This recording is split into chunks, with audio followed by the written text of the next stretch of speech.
ನಮಸ್ಕಾರ ಎಲ್ಲರಿಗೂ. ನಾವು ಸರ್ಕಾರಿ ಮಾದರಿ ಹಿರಿಯ ಪ್ರಾಥಮಿಕ ಶಾಲೆಯ ತಂಡದಿಂದ ಮಾತನಾಡುತ್ತಿದ್ದೇವೆ.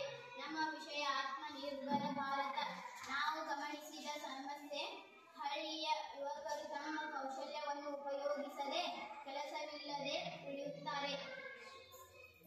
ಈ ಸಮಸ್ಯೆಯನ್ನು ಪರಿಹರಿಸಲು ನಾವು ಕೈಯ ಕೌಶಲ್ಯ ಅಭಿವೃದ್ಧಿ ಎಂಬಂತ ಆಲೋಚನೆ ಹೊಂದಿದ್ದೇವೆ. ಇದರ ಮೂಲಕ ಯುವಕರು ತಮ್ಮ ಕೌಶಲ್ಯವನ್ನು ಪ್ರದರ್ಶಿಸಿ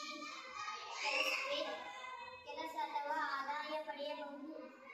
ನಾವು ನಮ್ಮ ಶಾಲೆಯಲ್ಲಿ ಇದರ ಒಂದು ಮಾದರಿ ಪ್ರದರ್ಶನ ಕೂಡ ಮಾಡಿದ್ದೇವೆ. ಅಲ್ಲಿ ವಿದ್ಯಾರ್ಥಿಗಳು ಕೈಯಿಂದ ಮಾಡಿದ ವಸ್ತುಗಳನ್ನು ತೋರಿಸಿದರು. ಜನರು ಅದನ್ನು ಖರೀದಿಸಿದರು. ಇದರ ಪರಿಣಾಮ ಯುವಕರು ಆತ್ಮವಿಶ್ವಾಸ ಪಡೆದುಕೊಂಡರು. ಗ್ರಾಮದಲ್ಲಿ ಹೊಸ ಉದ್ಯೋಗ ಸೃಷ್ಟಿಯಾಯಿತು.